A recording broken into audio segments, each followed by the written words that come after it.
beloved, and welcome back to my channel. I'm so happy to have you here. If you're new, you have to subscribe right away. You saw my face, you saw my smile. Like, I'm happy you're here. You have to subscribe. So go ahead and hit that red subscribe button and the bell so that you don't miss out whenever I post exciting new astrology videos like this one. So we're gonna go ahead and get straight into it. You saw the title of this video. It's going to be the first house versus the fourth house. I don't know why Spirit wants me to talk about this, but after actually meditating on it and doing a lot of inner work myself and doing a lot of like shadow work and just like journaling about these two specific houses and how they aspect, there's so many downloads that I really want to share with you about the first and the fourth house and how they correspond with each other. I will be going through technically all of the signs, but really all of the elements and how they can compare and contrast, because there's so much to divulge in here. I was just gonna make a simple TikTok video about this, but then I was like, oh, actually, this is quite a bit. Like even more than 3 minutes will allow. Let's go ahead and get into the video. So as a little refresh, the first house will hold the ascendant sign, also known as the rising sign. Sometimes it's different. Sometimes people's ascendant sign is different than their first house, and I just love reading those charts because these people are like incredible. But right now I'm gonna focus on using whole sign. So if you have a whole sign chart in front of you, that'd be better. This house is a fire house. So no matter what element you have in there, no matter what zodiac sign you have in here, there's going to be fire underneath that. There's going to be that cardinal energy. This is why it's so important for you to recognize your ascendant sign and really step into that, because it's the head, it's the body, it's the shield, it's the armor, is what I love to refer to the ascendant or the first house as, is the shield and the armor that you put on day after day when you're going out into the world. Now, the fourth house is the house of privacy, secrecy. You want to keep things on the down low. This is your root system. This is how you grow. This is how you flourish. This is your mother. This is your family. And the comparison between the two is just so interesting to me because they make a square. A square is exactly 90 degrees, and this brings tension into the birth chart. You can think of it kind of like your public life versus your private life.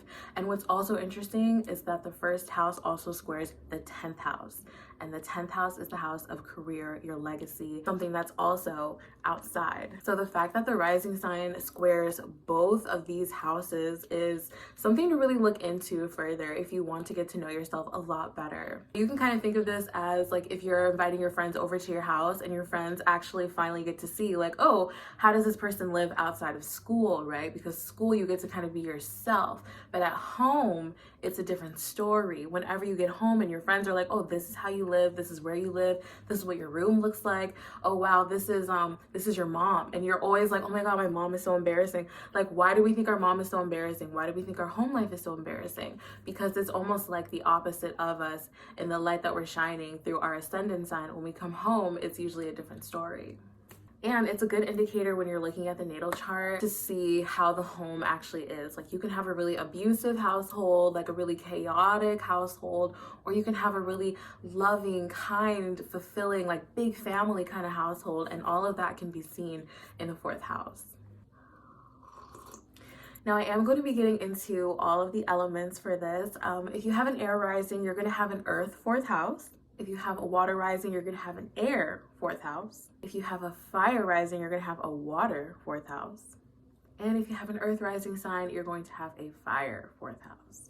And again, this is using whole sign astrology. I know a lot of people have their charts kind of split up, but if you're using whole sign, this will be a lot easier for you to comprehend. And it'll be super easy for you to comprehend if you get a one-on-one reading with me. So do not forget to book your appointment with me down below at greenvibeswellness.com. I absolutely love doing natal chart readings, so go ahead and book an appointment with me down below.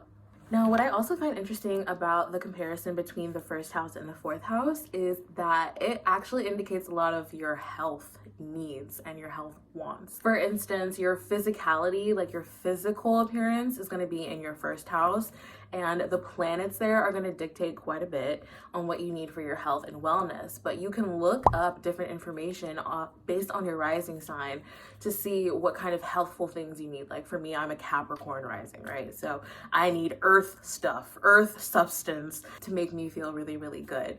And it's interesting because compared to the fourth house, this is your emotional needs.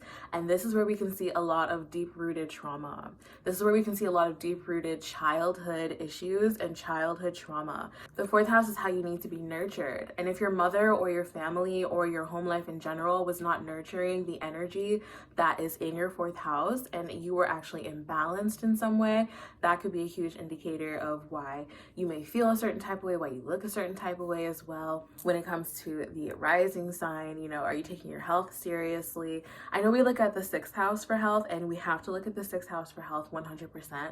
But if you're thinking about like the chinks in your armor, if the first house is your armor, the chinks in your armor would be like your fourth house, because you don't want anybody going after your family or your family life to be affected.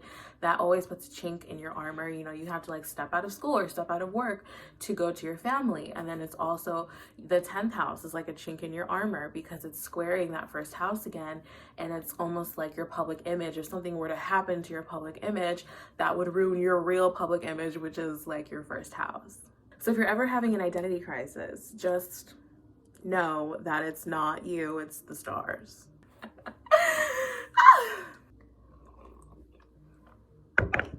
When you look at the home life, when you're looking at the fourth house, this is how you naturally want to express yourself, right? This is how you naturally want to be in your fourth house. You want to grow. You need to be nurtured in this way. And the last biggest thing that I do want to touch on before I get into each of the energies is that mother versus you know, there's like this deep-seated thing, especially with the divine feminine in the world right now, obviously, but with your own mother, you have to think about, how did you rebel against her? How did you rebel against the home life? How did you rebel against your family? There's so much information that you can find just on these energies in your natal chart, and I highly consider you thinking about that as I go through the signs. Okay, so let's say you're an air rising, which is Gemini, Aquarius, or Libra rising sign. You would have an earth fourth house. Your fourth house would either be in Capricorn, Taurus, or Virgo. This is so interesting because in public, you seem like this like go-getter, bright-eyed, bushy-tailed, like, I have so many thoughts, I'm gonna do all this, blah, blah, blah. But at home, you're just like this really peaceful, calm, organized kind of person. You need a lot of organization to keep you feeling stable and steady. You need a lot of that earth grounding energy because you're so ethereal and you're so up here all the time outside the home that when you finally come home, you can hone in on your earthly needs. So cooking really good, nurturing foods is important. I'm thinking about Ayurveda right now. I would say look into Ayurveda because if you have that kind of Vata, which is the air element, which is the air element, and the Kapha, which is earth, if you combine the two, air and earth, you know, you have to really balance that out. But air is very cleansing to earth.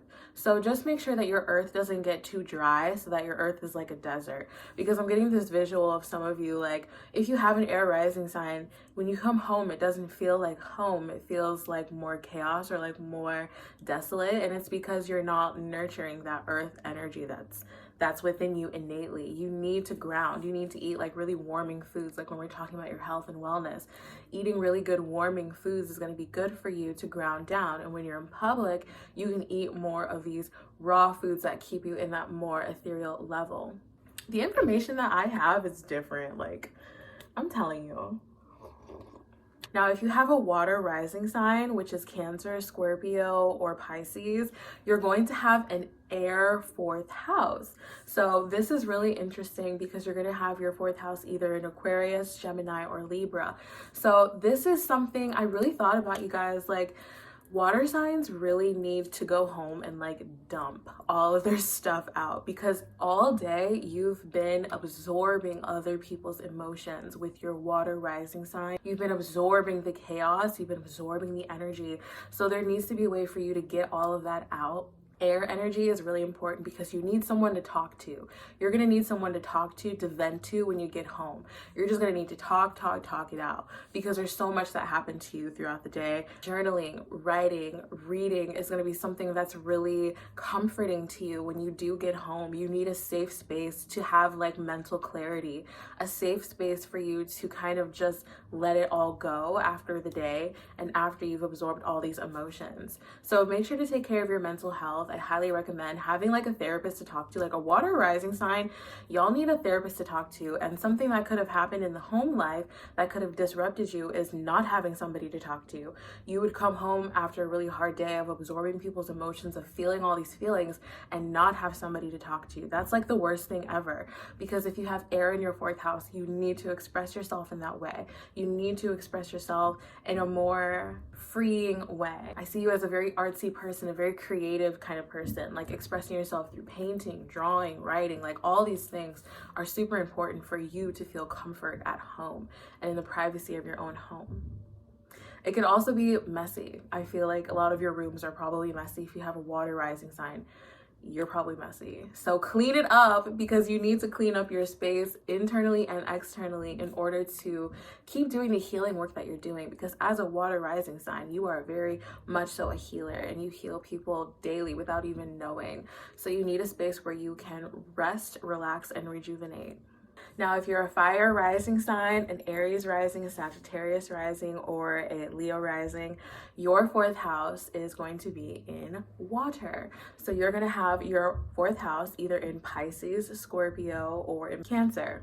This is really interesting because it's fire and water, but these are the natural elements that are already in the houses. So it's amplified if you have these energies innately in there in your natal chart. It's really important for you to take care, because you are somebody who is very expressive. You are somebody who is very easily kind of impressed upon. I really feel, especially with a water fourth house, you have a lot of emotions in your fourth house, and when you go out into the world, you like to express those emotions. So it's important for you to have a support system at home. If you don't have somebody to talk to and comfort you in your emotions, because you are highly emotional. With water and fire, you're highly volatile, you're highly excitable, you're a very bright light. If you have a fire rising in this water fourth house, you need somewhere that you can dump all of your emotions at the end of the day. I feel like a lot of you were the stars of your high school age or something like that, or like in public, you're such a star, you feel so good, but when you get home, like you have these like self-deprecating kind of tendencies where you feel really low lows and really high highs, and you need a good private place to feel those deep emotions. That it's almost like, you know, fire, it's like people don't think that fire signs are emotional, but fire signs are very emotional, because that's a lot of light that you have to express. That's a lot of light that you have to give to other people. And at the end of the day, you could feel really depleted. So water is very, very feminine and cleansing. And that's why you need water energy when you come home, because the water is going to nurture you and make sure that you feel relaxed and good and rejuvenated after a long hot day. You know, it's like having a cool glass of water when you come home. It's just the most refreshing thing.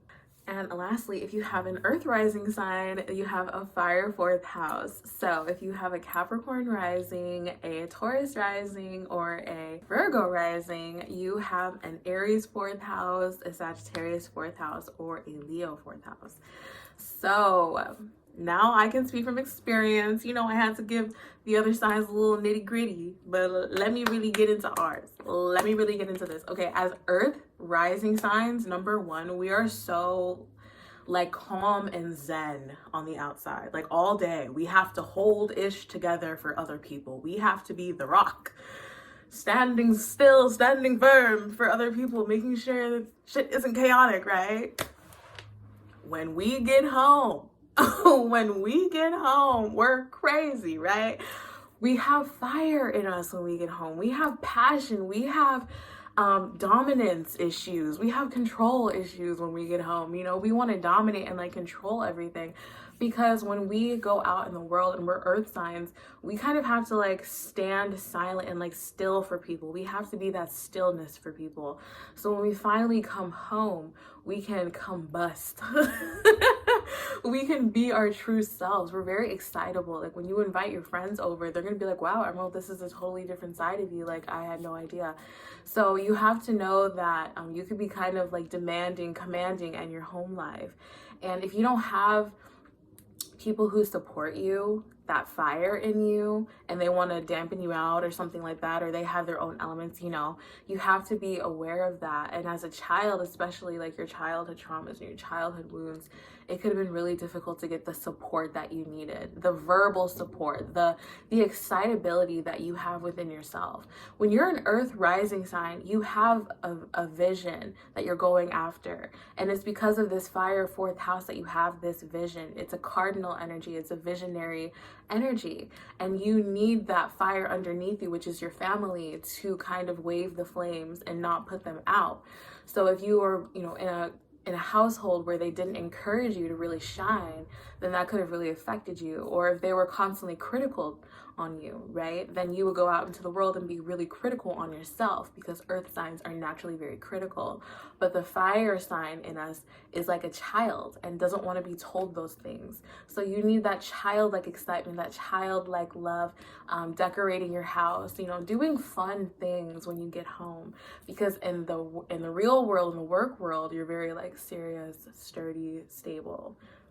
So that was all of the elements. I'm going to give you guys a couple of journal prompts, I'm thinking. So the first journal prompt that I would write for this kind of thing is, how do you find stability? Because the fourth house is stability, right? This is your root system. But how do you find that stability within yourself when you go out into the world? How do you find stability? Journal prompt number 2, how do you make space for yourself at home? And how do you make space for yourself out in public? Journal prompt number 3, do you feel better at home or do you feel better out in public? Journal prompt number 4, what makes you feel safe? What makes you feel safe? And I would say, you know, when you're out in public, is there like a fidget toy that you have? Or when you're at home, what makes you comfortable at home? What do you need at home, you know? These are good prompts just to write to yourself and like realize and recognize what you need and compare and contrast it to the elements. And make sure that you're looking at your own specific birth chart and get a reading with me, because I will just dissect it for you and channel certain messages from your spiritual guides during your session. So go ahead and check out my website down below. I hope to hear from you soon, and I hope to see you soon on another video. Take care. I love you. Peace. Bye.